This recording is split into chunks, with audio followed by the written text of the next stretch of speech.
Olá, começa agora o episodio 60 do Hora Bolas. No episodio de hoxe, vamos falar do tejo, o esporte tradicional da Colombia. Toca a vineta, Filo.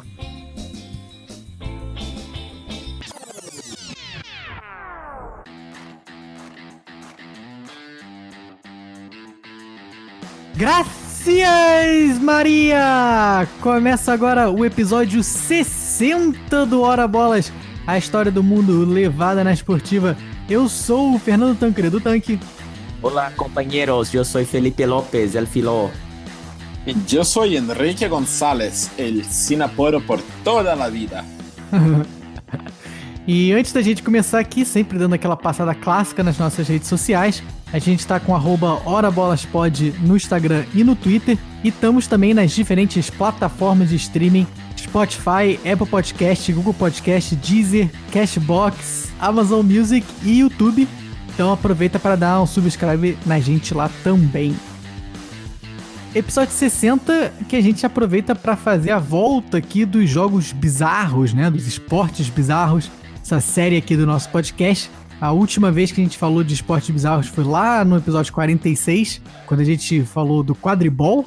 E hoje a gente fala de um outro esporte muito diferente, que é o terro, né? T-E-J-O, talvez aí tejo em português, mas em espanhol é o terro, que é o esporte nacional da Colômbia, não é isso?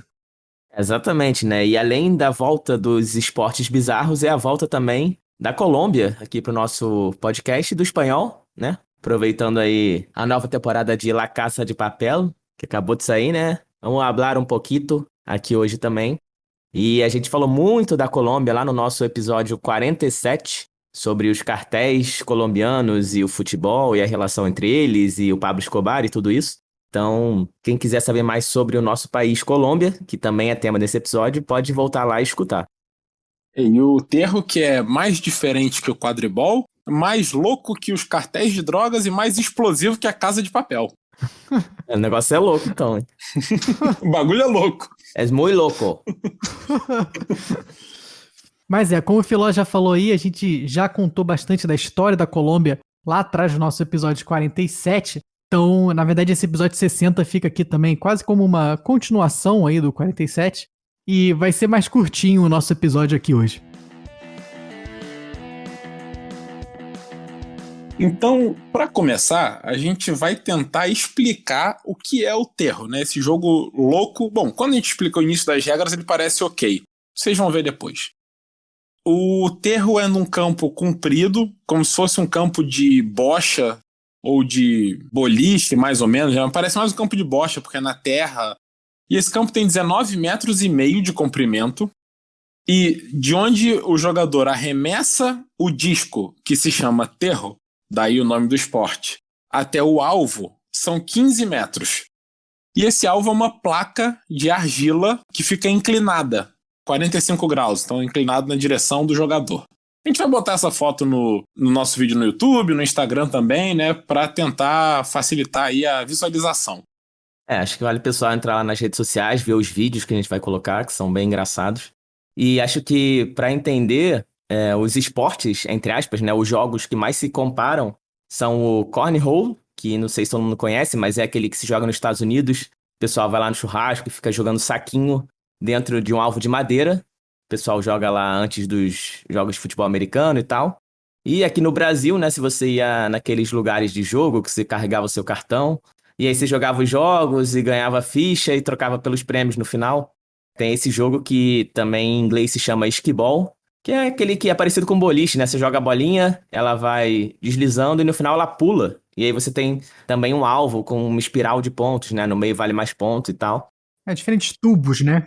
Isso. E o terro é tipo isso, só que com um disco e com umas coisinhas a mais que a gente vai chegar lá também. E você falou de esquibol, né? E aproveitando o tema de esportes bizarros, eu fiquei pensando que um jogo de futebol sobre esquis ia ser um negócio bem divertido. Acho que a gente podia criar esse jogo aí, o esquibol. Aí vai confundir com o outro, né? Esse é o problema, o nome. Aí o outro que mude, o outro que lute. Pô, o nosso vai ser muito mais famoso. Mas voltando pro terro, já que a gente ainda não criou o esquibol, o segundo esquibol, e aí você lança o disco, o terro, nessa placa de argila, que está lá do outro lado, a 15 metros de distância.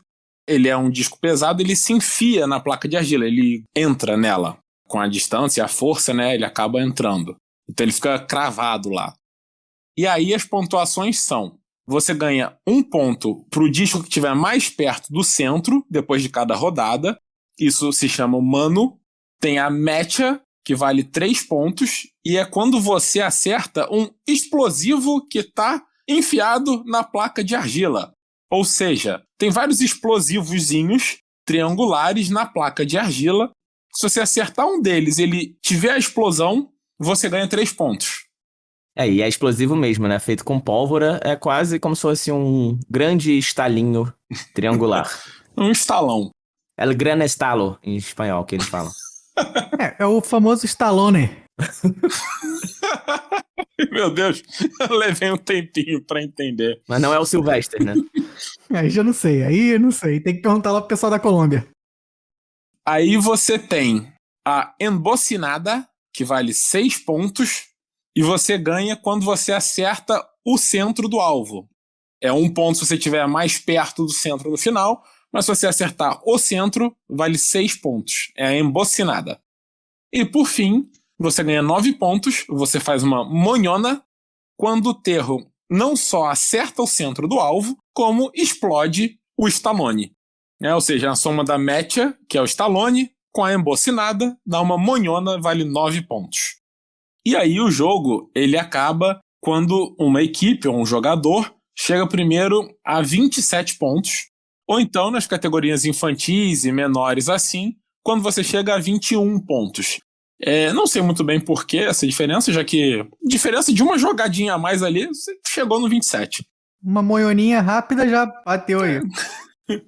Embocinada. Uma embocinada, né? Deu uma embocinada, já bateu, pô. Alguém não tava prestando atenção nas regras aqui. A monhona passava, a monhona... Entendi. Monhona chegava a 30 já, né? Isso. O tanque, ele não quer ganhar, ele quer humilhar. A embocinada servia, mas eu meti a monhona na tua cara. En tu cara. Explodiu todos os estalones, né? E o terro pode ser jogado individual, em duplas ou em equipes de até 4 pessoas, masculinas, femininas ou mistas. E a gente não falou do terro em si, né? O disquinho. O disco, ele é um disco de aproximadamente 680 gramas. É um disco metálico que você lança. E a gente vai ver que antigamente ele era um disco mais chique, né? Atualmente é qualquer disco metálico aí, desde que você ache um disco que tenha 680 gramas, né? Bem específico, serve como um terro. E já que o Henrique fez essa deixa aí da história do terro, né? Falar aqui um pouquinho da história desse esporte. O terro, na verdade, é um esporte bem antigo aí da Colômbia. Acredita-se que era jogado há mais de 500 anos, antes da chegada dos colonizadores espanhóis. E era jogado aí pelos indígenas nativos lá da Colômbia, especialmente das regiões atuais de Cundinamarca e Boyacá. Onde quem? Cundinamarca, que fica aí essa indireta para os dinamarqueses, né? Mas são os 2 estados ali que ficam bem próximos até da capital Bogotá, na região lá dos Andes colombianos. E como o Henrique falou aí, antigamente, né, na época dos indígenas, o terro era jogado com um disco de ouro, né, que era chamado aqui, um nome muito bonito de Zepiguacoxcua, né, que fica aí até uma sugestão de nome para cachorro, quem quiser, Zepiguacoxcua, nome legal. Acho mais legal pro filho. Zepinho, aí é mais fácil. Agora eu quero ver se falar esse nome 5 vezes rápido. Aí não, aí vai direto pro erro de gravação. Mas é o Zepiguacoxcua, que era aí o disco de ouro, né? Era de ouro mesmo, que era utilizado no terro raiz, né? Que nem o Henrique gosta de falar. É verdade. Agora é o terro Nutella, antes era raiz, tem razão. E uma outra história legal aqui do terro é que, né, originalmente não havia pólvora, né? Eles não jogavam com pólvora que foi algo que foi trazido pelos colonizadores europeus, e acredita-se que isso, na verdade, foi aí uma evolução do jogo depois que os espanhóis aprenderam a jogar, né? Eles viram os nativos jogando, e aí também devem ter achado uma ideia legal jogar o terro, né? Gostaram ali do disco de ouro, né? Já pegaram, botaram no navio, né? Levaram pra eles. Deixaram só o disco de metal ferrado aí. Fala, esse aqui é melhor, esse metal aqui vale mais. Aí já bota o disco de ouro Trocaram, no né? bolso, tranquilo. Trocaram o disco de ouro por um disco de espelho. Toma aqui, deram o disco de espelho de volta. Esse é mais resistente, pode jogar longeão, quebra não. Mas aí depois que os espanhóis aprenderam a jogar, eles introduziram aí esses pacotinhos de pólvora e que hoje, né, são tradição aí do terro colombiano. Eu queria saber qual desses espanhóis estava lá jogando e pensou, pô, o jogo tá meio chato, meio pacato. Vamos enfiar pólvora na parada pra explodir e ficar mais emocionante? É uma boa opção, né? Pra deixar o jogo mais emocionante, mas também deve ser pra ficar mais fácil de saber, né? Quando a pessoa acerta ali, faz barulho, estoura o papel, então imagino que seja por isso. Não, isso que eu ia falar, porque realmente, assim, o disco é de metal, né? Metal até escuro, e joga na argila, então, assim, até os vídeos mesmo é difícil você saber onde é que o disco tá ligado? Então, tipo, a pólvora também serve pra marcar que você acertou ali o alvo, né? E também naquela época já roubou o ouro dos índios, aí botou uma pólvora ali, joga com essa pólvora aí e vê o que acontece. Aí era assim que funcionava, né? Ih, perdeu o dedo, que pena. Ih. E apesar das nossas brincadeiras aqui, né? Na verdade, o terro é um esporte bem popular lá na Colômbia. Eles dizem que quase 90% da população colombiana joga ou já tenha jogado terro, né? Mostrando aí o quão popular realmente o esporte é. E tem até uma estátua lá na Colômbia, né, em homenagem ao terro, na cidade de Turmequé. Não te quero, cara. Tá tudo bem.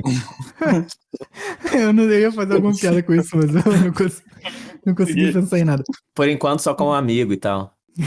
Por enquanto, ó, Tank, tem chance ainda. Futuro nunca se sabe. Você não sabia, mas Turmequé, né?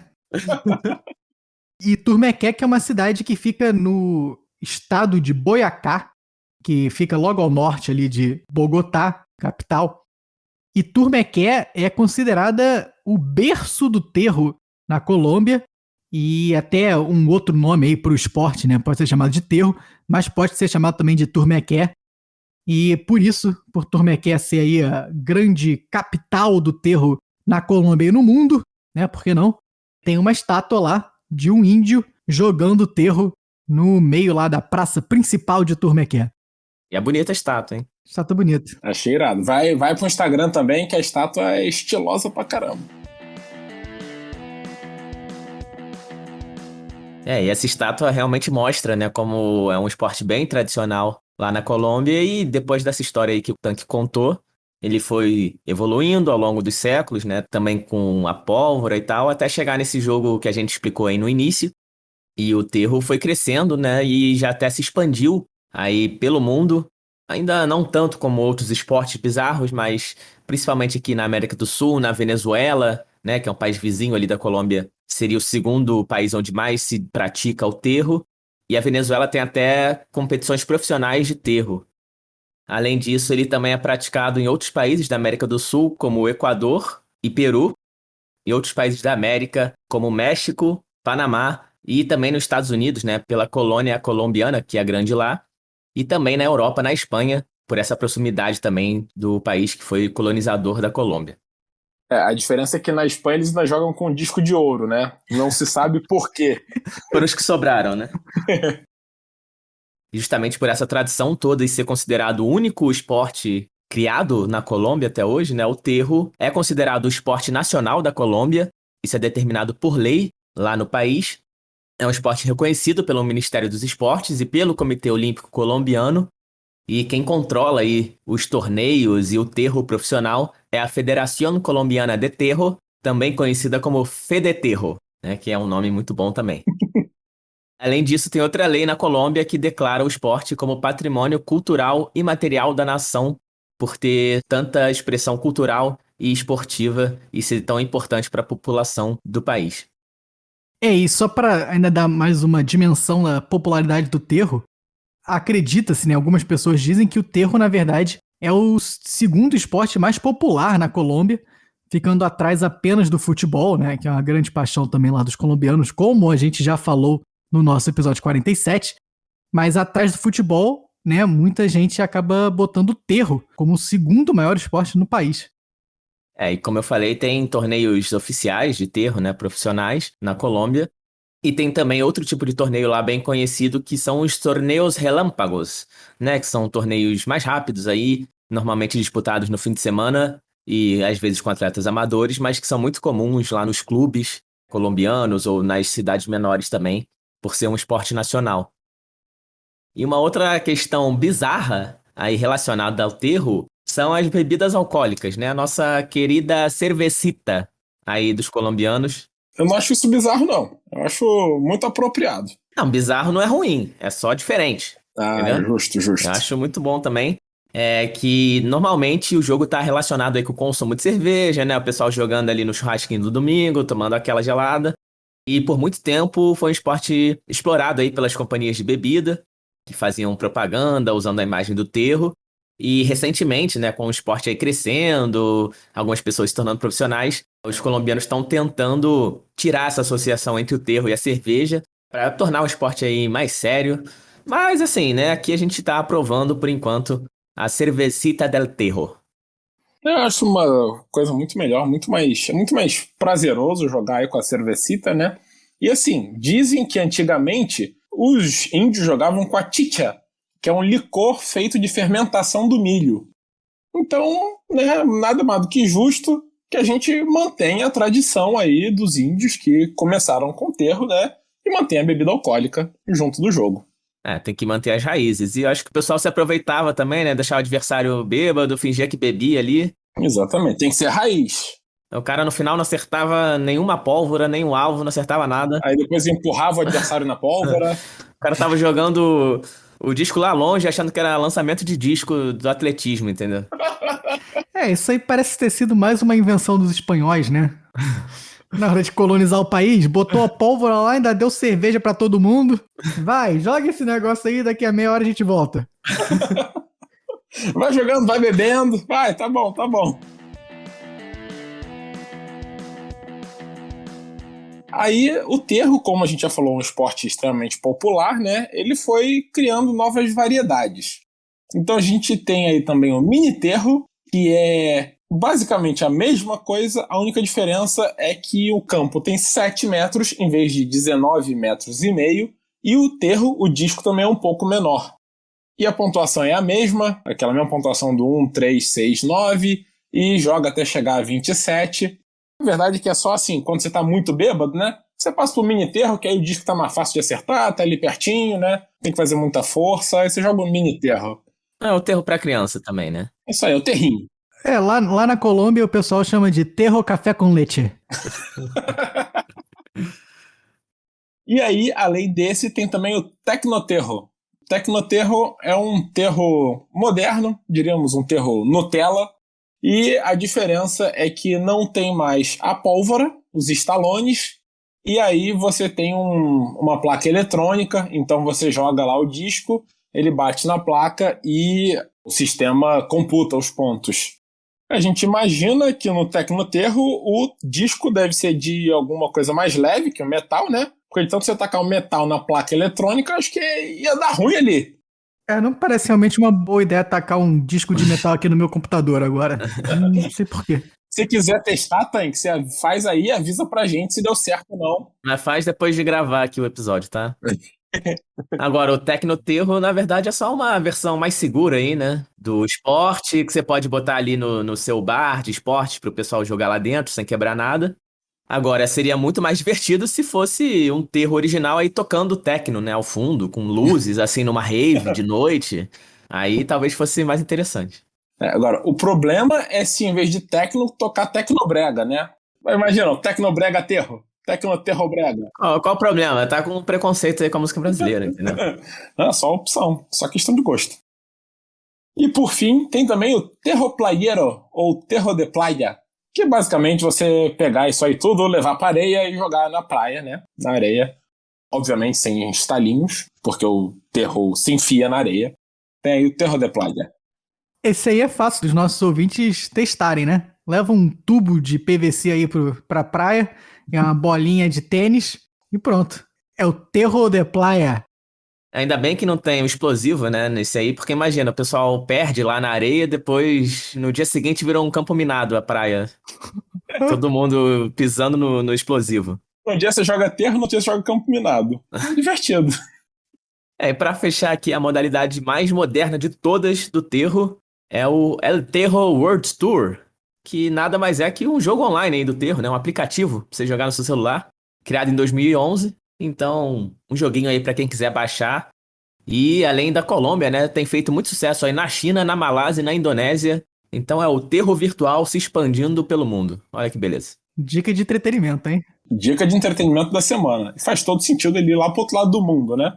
Mas eu queria fazer minha crítica aqui, que eu procurei na loja aqui do meu iPhone e não encontrei o Terror World Tour. Então, eu acho que eles estão com medo dos brasileiros, porque sabem que se a gente começasse a jogar, não ia ter pra ninguém.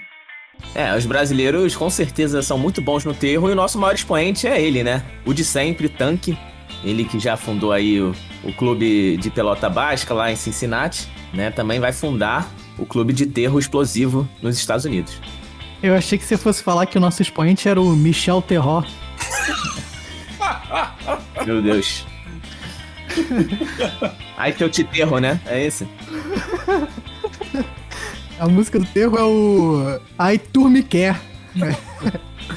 Deus meu. O Michel Terror canta Ai Tu Me Quer. Ah, sim. Dá um bom sertanejo, de fato. Então bom, então com isso a gente fecha aqui o episódio rapidinho. E a gente já deixa aqui também, como o Henrique falou, a nossa sugestão para vocês irem aí tentarem pelo menos o Terror de Playa, né? E avisa pra gente se vocês gostaram aí da ideia e gostaram do episódio também. E avisa também se você conseguir baixar o Terror World Tour, por favor, porque eu quero jogar também e ganhar dos colombianos todos. Justamente. Manda tudo isso pra gente lá nas nossas redes sociais. A gente tá com @orabolaspod no Instagram e no Twitter. Lembrando também que a gente vai botar aí várias fotos, imagens e vídeos do Terror lá nas nossas redes sociais. Então aproveita pra dar uma conferida também essa semana. Beleza, galera? Aproveito para agradecer aos meus co-apresentadores. Obrigado, Filó. Obrigado, Henrique. Gracias, muchachos. Hasta la próxima semana e hasta luego.